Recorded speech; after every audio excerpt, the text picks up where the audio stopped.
Assalamualaikum warahmatullahi wabarakatuh. Selamat pagi anak-anak. Kita berjumpa kembali dalam pelajaran biologi. Kali ini kita sudah berada pada bab 8, yaitu tentang kingdom animal. Nah, silakan dicermati anak-anak. Kingdom animal ternyata terdiri dari sekian banyak kelompok hewan. Yang pertama yang harus dipelajari yaitu klasifikasi kingdom animal. B. Filum Porifera. C. Filum Coelenterata. D. Platyhelminthes. E. Nemathelminthes. F. Annelida. G. Arthropoda. H. Mollusca. I. Echinodermata. J. Chordata. K. Protochordata. L. Vertebrata. Rangkuman evaluasi. Berikutnya yang pertama atau A, klasifikasi kingdom animal. Hewan dibedakan atas 9 filum, meskipun ada juga yang mengelompokkan menjadi 35 filum. Nah, 9 filum yaitu sebagai berikut. Ada filum Porifera, Coelenterata, Platyhelminthes, Nemathelminthes, Annelida, Arthropoda, Mollusca, Echinodermata, dan Chordata. Dasar pengelompokan hewan. Ada beberapa dasar pengelompokan hewan, yaitu sebagai berikut.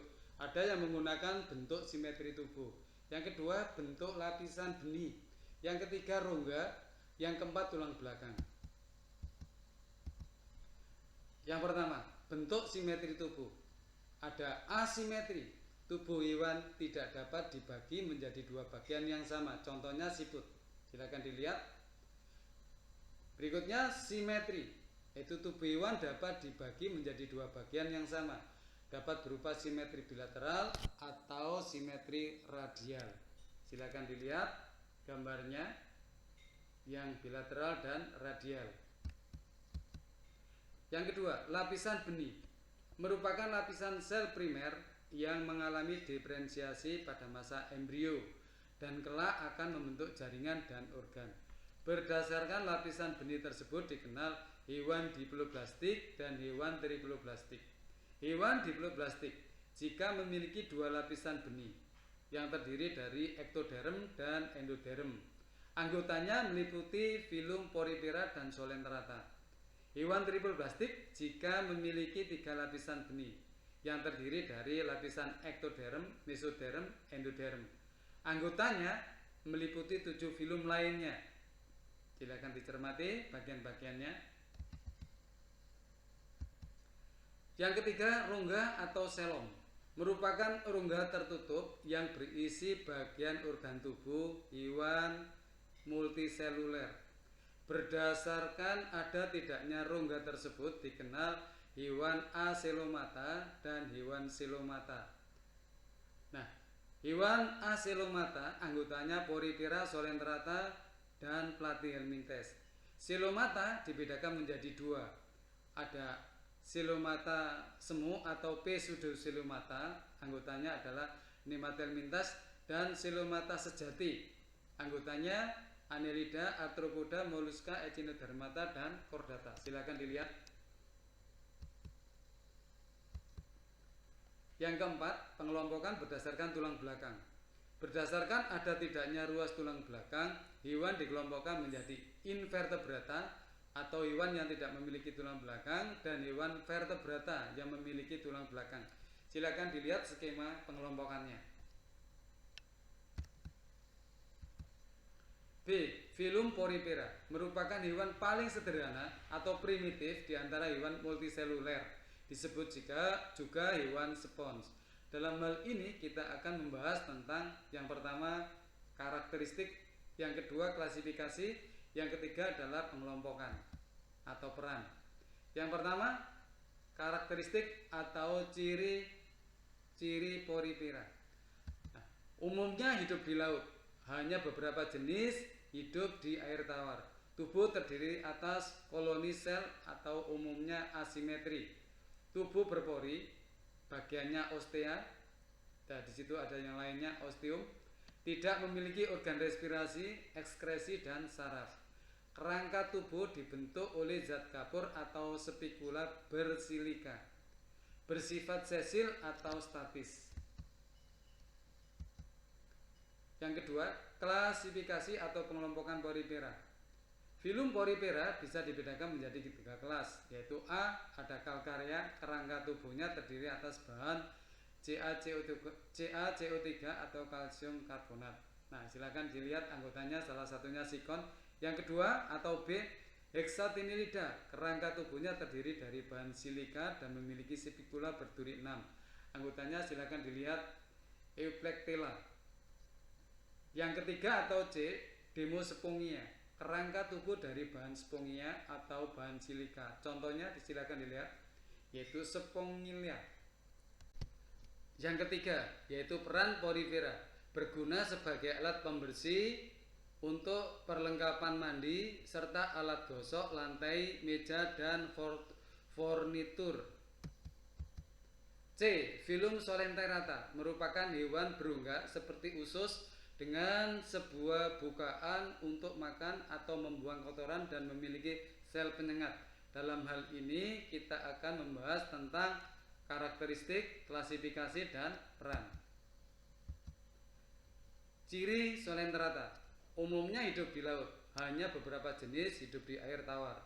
Tubuh membulat, simetri radial, memiliki tentakel di sekitar mulut, memiliki sel penyengat atau nama lainnya adalah Kinidoblas, memiliki tipe polip atau bersifat tetap, dan medusa yang berpindah-pindah sepanjang hidupnya, reproduksi secara aseksual dan seksual. Daur hidup solenterata, silakan dilihat. Jadi di sini ada 2 daur hidup, ada yang berbentuk polip, ada yang medusa. Yang aseksual silakan dilihat, seksualnya silakan dilihat. Jadi kalau yang aseksual biasanya bisa dilihat di bentuk polipnya. Yang kedua, klasifikasi solenterata. Filum solenterata dibedakan atas 3 kelas, yaitu hidrozoa, umumnya hidup di laut, kecuali beberapa jenis hidup di air tawar. Contohnya adalah hidra. B. Scyphozoa, hidup di laut dan sebagian besar waktunya hidup sebagai medusa. Contohnya Aurelia. C. Anthozoa, hidup sebagai polip dan rangka tubuhnya tersusun dari bahan kapur. Contohnya Metridium. Silakan dilihat gambarannya, mana yang Anthozoa, mana yang Scyphozoa. Peran solenterata, rangka tubuh berperan dalam pembentukan terumbu karang. Yang kedua, rangka tubuh berperan untuk melindungi pantai dari hempasan ombak. Yang ketiga, senyawa bioaktif yang dihasilkan berguna sebagai bahan baku pembuatan obat-obatan.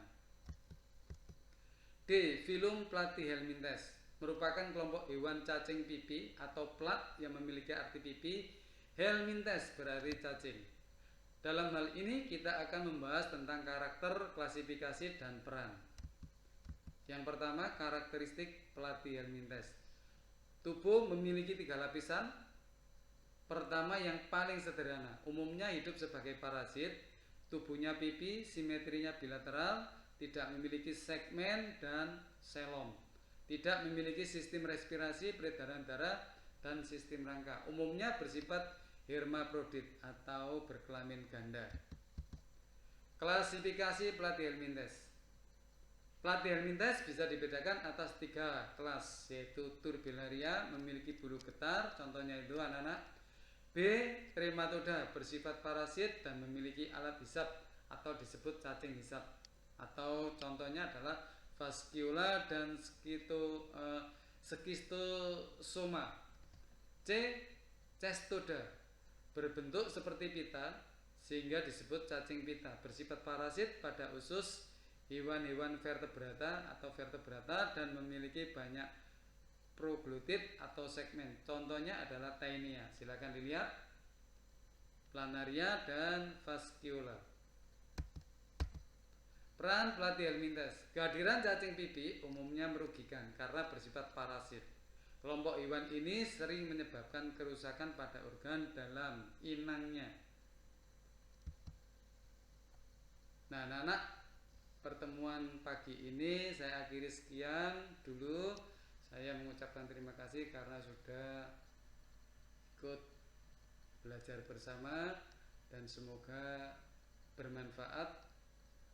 Jika ada masalah silakan menghubungi lewat WA grup kelas. Billahi taufik wal hidayah. Wassalamualaikum warahmatullahi wabarakatuh.